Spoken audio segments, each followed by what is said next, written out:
Hello दोस्तों, तो स्वागत है आपका हमारे चाणक्य जीके क्लास में। आज हम जो चैप्टर कराने जा रहे हैं, यह चैप्टर यूपीएसएससी पेट के दृष्टिकोण से भी और रेलवे एग्जाम की दृष्टिकोण से भी बहुत ही महत्वपूर्ण है, क्योंकि इसके क्वेश्चन भर भर के पूछे जाते हैं। तो चलिए क्लास को शुरू करते हैं। दिए गए ग्राफ से 1991 से 2001 तक जनसंख्या में प्रतिशत वृद्धि हुई है, यानी कि कितनी जनसंख्या में वृद्धि हुई है। तो 1991 में कितनी थी? 1991 में कितनी थी हमारी? तो 1991 में कितनी थी? 60। और 2001 में कितनी थी? तो 2001 में थी हमारी 70। अब पूछ रहा है कितनी वृद्धि हुई है, प्रतिशत वृद्धि। तो 60 में से हम इसको 70 को माइनस कर देंगे, अब बटे में 60 रहेगा। इंटू प्रतिशत निकालने के लिए हम 100 से गुणा कर देंगे। तो 60 में से जब 70 गया तो माइनस कितना बचा? 10। अपान कितना हो गया? 60 इंटू 100 था, तो यहाँ पर आ गया, तो 2 जीरो और बढ़ जाएंगे इसके बगल में। अब हम क्वेश्चन को हल करते हैं। तो 0 से 0 कट जाएगा और 6 त्रिक 6 कम 6 हो जाएगा। 4 बचा यहाँ पर, तो 40 हो गया। तो 6 कहा 36, फिर 4 बचा, पॉइंट लगा देंगे, फिर 6 कहा 36, फिर 4 बचा, 16.66 हमारा आंसर इसका होगा। हमारा उत्तर इसका 16.66, या फिर लगभग कर लें तो 16.7 इसका उत्तर होगा। इतने % जनसंख्या में वृद्धि हुई है। अगर हमारा अगला क्वेश्चन है कि 4 महाजनपदों, ठीक, दिल्ली, मुंबई, कोलकाता और चेन्नई शहर में आने वाले औसत घरेलू खर्च को ग्राफ में दर्शाया गया है। उच्चतम और न्यूनतम औसत घरेलू खर्च का अनुपात क्या होगा? यानी कि सबसे कम खर्च और सबसे ज्यादा खर्च का अनुपात हमारा क्या होगा? तो सबसे कम खर्च यहाँ पर कौन है? ये किस सबसे कम खर्च वाला यही डब्बा है। तो किसके सामने? 1,10,000 के सामने सबसे कम खर्चा है। तो सबसे कम खर्च हम लिख देते हैं यहाँ पर। सबसे कम खर्च कितना है? 1,10,000। 1,10,000 हो गया हमारा सबसे कम खर्च। और सबसे ज्यादा खर्च कितना है? सबसे ज्यादा खर्च, सबसे ज्यादा खर्च यहाँ पर है। तो सबसे ज्यादा खर्च किसके सामने है? 1,20,000। तो 1,20,000 के सबसे ज्यादा खर्च है, और सबसे कम खर्च जो है हमारा 1,10,000 है। तो इन दोनों को अनुपात में निकालना है। तो इनका अनुपात होगा 1,20,000 ऊपर हो जाएगा, 1,10,000 हमारा हो जाएगा नीचे। 4 जीरो से 4 जीरो चला जाएगा, तो हमारा अनुपात होगा 12:11 हमारा आंसर होगा। हमारा अगला क्वेश्चन है, पुस्तकालय L3 एवं L4 को मिलकर कथा साहित्य एवं गैर कथा साहित्य के पुस्तकों की संख्या के मध्य क्या अंतर है? तो हम आपको बता दें कि जो जिनमें लाइनें दी गई हैं वो कथा साहित्य की पुस्तकें हैं, और जो खाली ब्रेक बॉक्स है वो गैर कथा साहित्य की पुस्तक का बॉक्स है। तो L1 में कितनी कथा साहित्य की पुस्तकें हैं? 5 है। और L1 में गैर कथा साहित्य की पुस्तकों की संख्या 350 है। L2 में उसी प्रकार 400 कथा साहित्य की हैं और 400 गैर कथा साहित्य की। L3 में है हमारा 500 कथा साहित्य की और गैर कथा साहित्य की हैं 400। और L4 में है 350 कथा साहित्य की और 300 गैर कथा साहित्य की। हमें पूछा क्या गया है कि साहित्य एवं गैर कथा साहित्य के पुस्तकों के मध्य अंतर क्या है? तो L3 में कितनी कथा साहित्य की पुस्तकें हैं? 500। और L4 में कितनी कथा साहित्य की पुस्तकें हैं हमारी? 350। और गैर कथा साहित्य की पुस्तकें कितनी हैं L3 में? गैर कथा साहित्य L3 में गैर कथा साहित्य की पुस्तकों की संख्या कितनी है? 450। और L4 में गैर कथा साहित्य पुस्तकों की संख्या है 300। तो हम इसमें से इसको घटा देंगे, वह हमारा उत्तर आ जाएगा। तो कथा साहित्य की पुस्तकों की संख्या 500 प्लस कितनी है? 350। अंतर ही पूछा है। तो गैर कथा साहित्य पुस्तकों की संख्या कितनी है? 450 फिर प्लस 300। अब इन दोनों को जोड़ेंगे, कितना आ जाएगा हमारा? 850। माइनस इन दोनों को जोड़ेंगे तो हमारा कितना आ जाएगा? 750। और इन दोनों के बीच में अंतर कितना है? 100 का। तो 100 हमारा आंसर होगा, क्योंकि हमें अंतर ही पूछा था। हमारा अगला क्वेश्चन है, सभी पुस्तकालयों को मिलाकर गैर कथा साहित्य एवं कथा साहित्य की पुस्तकों की संख्या का असंगत अनुपात कितना है? तो पहले हम गैर कथा साहित्य एवं कथा साहित्य की पुस्तकों को अलग अलग जोड़ लेंगे।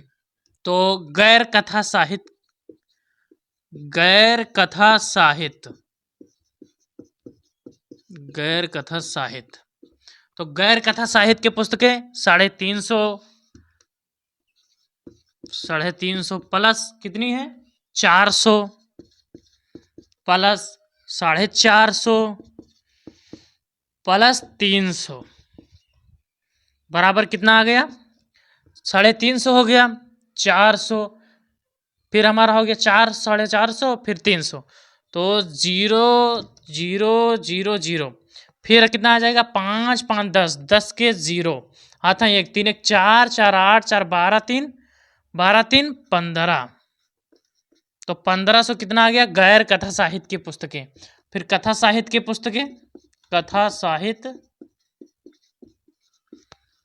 कथा साहित्य की पुस्तकों का जोड़ कितना आ जाएगा, पहले है 500 प्लस फिर कितना है 400, फिर कितना है हमारा 500